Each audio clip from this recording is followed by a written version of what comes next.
Welcome to the Advanced Freelancing Podcast. Every week, you'll hear strategies for building your online service-based business your way. And now, here's your host, veteran freelancer, author, and TEDx speaker, Laura Briggs. Welcome back to the Advanced Freelancing Podcast. People love talking about pricing. Am I charging enough? When should I raise my rates? And all of those kinds of topics. So today I want to talk about whether or not you should charge hourly in your freelance business. And the truth is that there's no one size fits all answer to this question. There are certain freelancers where it makes a ton of sense to charge hourly all the time. There are freelancers where it makes sense to charge hourly when you get started until you really know what goes into doing a project. And then there's also considerations of how clients interpret being charged on an hourly basis. So let's start by talking about beginners. As a beginner freelancer, one of the easiest ways to get started with pricing is to pick an hourly rate because it's accessible to you. It's a manner in which you have likely been paid before by an employer or with a part-time job. And so it makes sense, right? Trading dollars for hours. Another big reason why it makes sense to charge hourly when you first start out is because you really don't know how long it's going to take you to do something. So there's some potential risk with trying to charge a flat fee rate to a client when you're not sure exactly how long it will take you, and the potential for you to undercharge yourself is relatively high, right? So let's say that, you've never done a project like this before and you quote $200 or $300 because that sounds really fair and a client will jump all over that, but then you're too deep into the process to change that when you realize that you really should have quoted $1,000 or something like that. So starting out hourly makes a lot of sense, but you'll still have some pushback from clients. And so one main way to get around that is to set a cap of weekly hours or to give your clients a range of hours that makes sense. So then you're not completely committing to, hey, this is only going to take me 10 hours to complete the whole project, but you're giving them an idea of what it might take based on what you know about the project now. That gives you a little bit of an out in case you need to come back in the future and say, hey, we've changed the scope of this project significantly, or there have been multiple, challenges outside my control thrown into the project. So my hourly commitment has changed and I want to make sure that you are okay with that. Hourly does make sense for certain freelancers, perhaps for the long run. Some examples include virtual assistants, online business managers, project managers, and even editors or proofreaders. Now, editors or proofreaders, usually with some experience, will prefer to go with a per page or a per word or some type of a flat project rate once they have that information in their business of how long it takes them to do certain things. And many of them will ask for a sample upfront so they know what they're working with, right? Because you can quote hourly based on the number of words inside a book, but what if that book is in really bad shape and therefore your per word pricing doesn't make sense? So ultimately, what a lot of editors and proofreaders do is get to that point where they're saying, let me see an example of the work. I'm going to quote you a range or I'm going to quote you a flat rate based on that particular thing. So it's okay if you're a virtual assistant or you're a project manager listening to this, or even in some cases, a digital marketing strategist where you can't always get things down to a flat fee rate. Why even go to a flat fee rate? You may be asking. It's simply easier for you as a freelancer to offer one flat fee rate, and clients love knowing exactly what they're going to pay for. Hourly arrangements can leave some room for confusion if you and the client are not clear about what you expect. So, for example, if the client has been doing these roles for years or these tasks for years before they hand it over to you, their expectation is that it can be done very quickly. They may have a system that works for them, or maybe they were cutting corners and so they got it done quickly, but it wasn't necessarily done well. So your timeline for completing that project may look substantially different. One of the biggest reasons that clients hate hourly pricing is because they live in fear of getting an invoice that is for far more than they think the project should have taken, or when they outright know that they have been kind of taken advantage of. As a client myself who has hired freelancers, I try to be really specific when I bring somebody on in an hourly arrangement. And so I'll say things like, okay, for your test project, I imagine this could take anywhere from 3 to 5 hours. I will pay you for up to 5 hours of work. But if you get to the halfway point of your time and you don't feel like you're halfway through the project, come back to me and talk to me so we can see if we can adjust the expectations. Because what most clients, myself included, don't want is to get a bill for 15 hours worth of work when you know the person has in no way done that level of work. And as someone hiring other freelancers, that has happened to me multiple times. So I identify with why clients are not comfortable with that particular thing. I had one virtual assistant who said that it took her 8 hours to do a project. Well, it never got finished and it was done incorrectly. So we had to hire someone to fix it. And it took that VA 1 hour to do the project correctly. So the other person charged me so much, either because she didn't know what she was doing and had kind of overpromised and underdelivered, or because she just thought it would be okay to bill that amount of money. A separate occasion, I was parting ways with somebody on my team and they sent in an invoice for 15 or 20 hours worth of work. And I honestly could not even remember more than one task they had done in the previous couple of weeks. And so I pushed back and was like, can you just tell me what was done in this certain invoice? Because it felt like I was being taken advantage of. It felt like someone was just saying, well, I'm on my way out, so I'm going to bill a bunch of hours. And I didn't even get a really good answer to that question. It was kind of brushed off as like, well, it was just general work. And I'm like, thanks. That doesn't provide any context whatsoever and only makes me feel more like you were attempting to just bill me because you felt you were entitled to it. And so having been in that position, I identify with a lot of other clients who live in that fear too. Those clients don't always know to have conversations with their team members in advance about how long something should take, or how to structure that relationship. And so then they feel compelled to pay these bills that are received when they have a lot of questions over it. Now, as a freelancer, you can also have a legitimate situation of a client really not understanding how long it takes to do something. Let's imagine that someone's website has crashed or a person had to come in and do substantial work to fix a big problem. It may take more time than the client expects because the client didn't realize what a disarray things were in. So even as a writer, I've had clients whose websites have been blacklisted by Google when they hired cheaper content writers who wrote plagiarized content. It took 3 times as much time and work to get their website back up to par and to delete all the old bad links because there were so many of them. And the client would not have known that if I hadn't had that conversation with them first. So clients are very leery of hourly unless you know what you're doing. There's also a fine line between how much reporting should you do as an hourly freelancer. I think it's reasonable to give clients some context of what you worked on, even if you are on a retainer or have come to an agreement with a client about what you think a project will take. Let them know what you worked on. If you feel like something could be made faster, a system could be made to have repeated work be a lot easier, no matter what it might be, bring that up to the client, right? You might say, hey, I know of a piece of software that can do this one aspect of the task that I'm doing and do it a whole lot faster and do it automatically. That just shows integrity as a freelancer. Now, they may still prefer to have a human doing that work, but it shows integrity that you're not just trying to take advantage of the person. So you don't want to have to provide minute by minute updates of, oh, I spent 7 minutes doing this, and then I spent 30 seconds reading this email.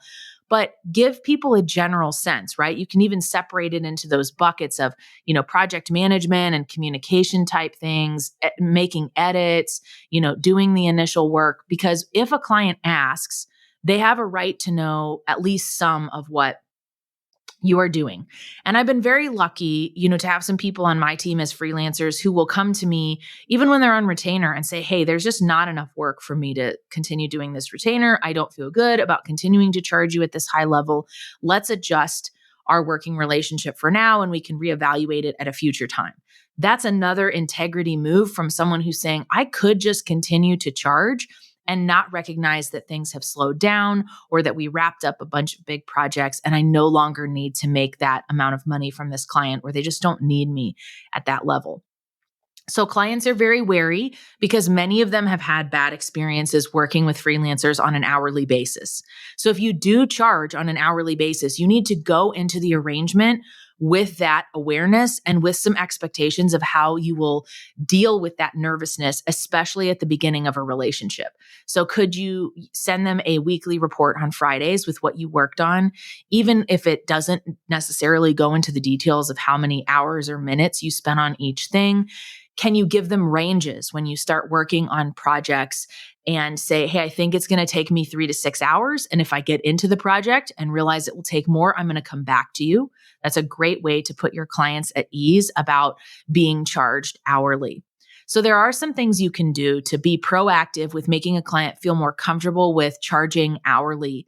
Your goal in any case where you can get it to this point is to try to get to flat fee and project-based pricing, because there's a shift that happens from being a beginning freelancer to being an intermediate or an advanced freelancer.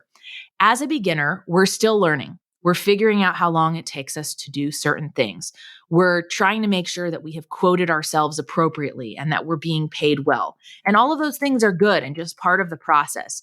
But ultimately, the value proposition of being charged hourly is that you are going to get paid for the minutes that you put into the project, which means there is a dollar value to every second and minute of your time, rather than just viewing what the overall worth of the services you bring to the table is.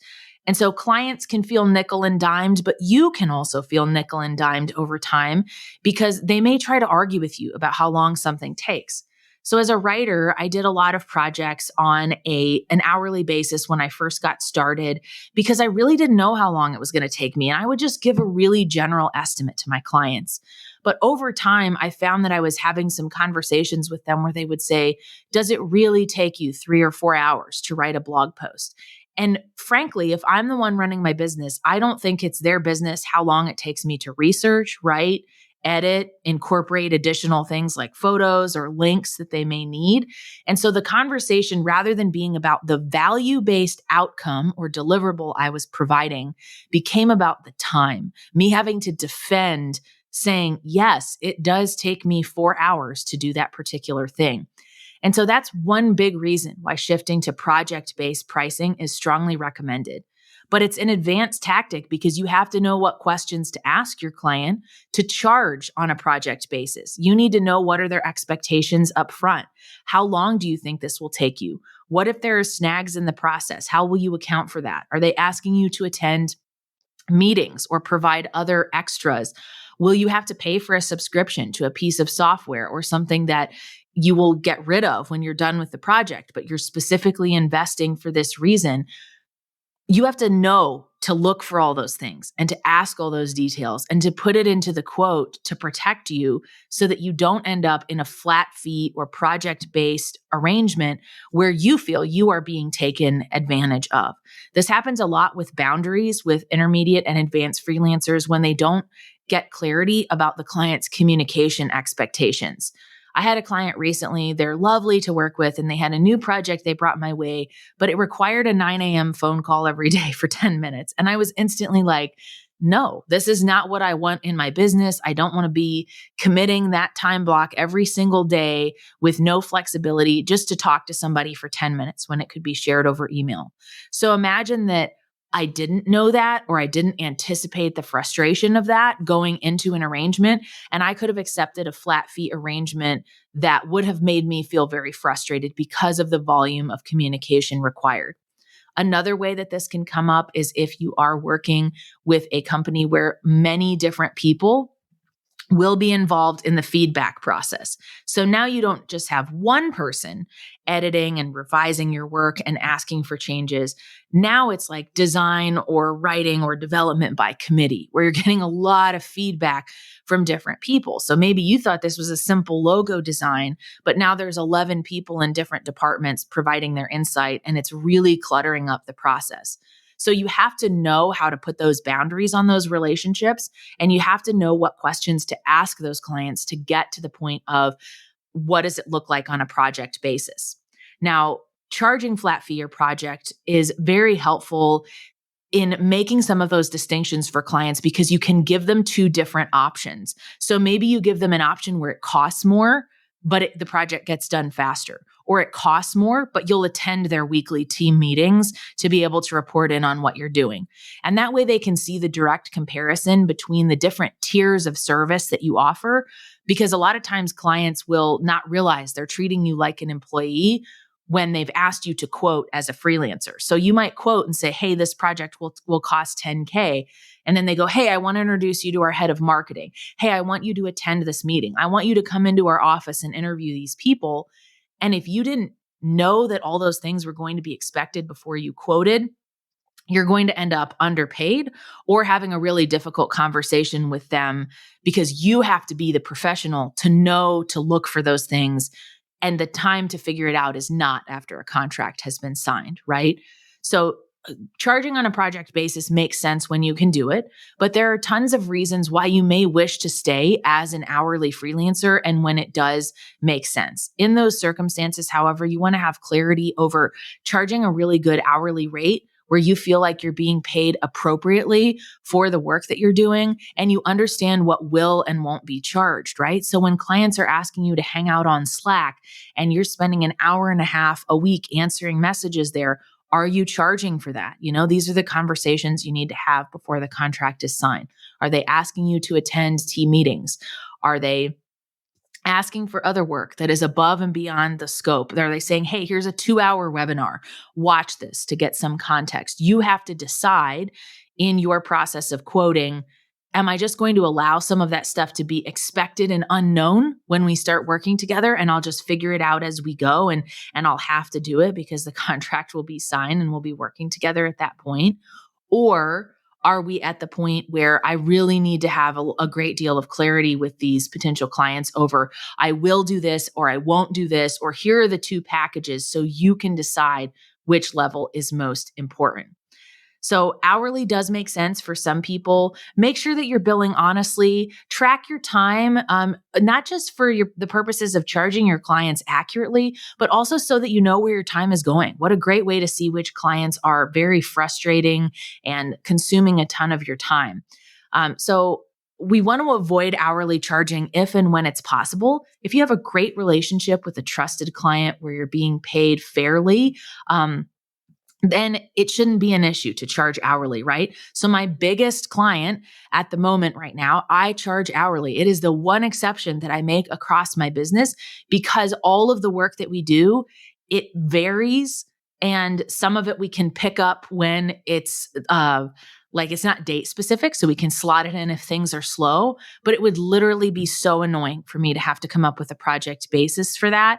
And because it's a marketing agency, the clients understand that anytime they send us an email, anytime they ask us to do something, they're paying for our time to be on that particular project. So there are exceptions. There are times when it makes sense, but there's also a huge value proposition in owning your worth, knowing how long it takes you to do things, and to trying to get as many projects as possible over to a project basis. I hope this episode was helpful for you. I love hearing from listeners. Thank you so much to all of you who reach out to me on Facebook, who share this in Facebook groups and tag me, who send me messages on LinkedIn or emails. I love hearing from people. If there's questions or topics that you'd like to have covered, please send those to info@betterbizacademy.com. I love creating content that helps you start and scale your freelance business. And I hope this is just one more thing for you to think about as you go forward with your business this week to make sure you're being paid a great rate for work that you love.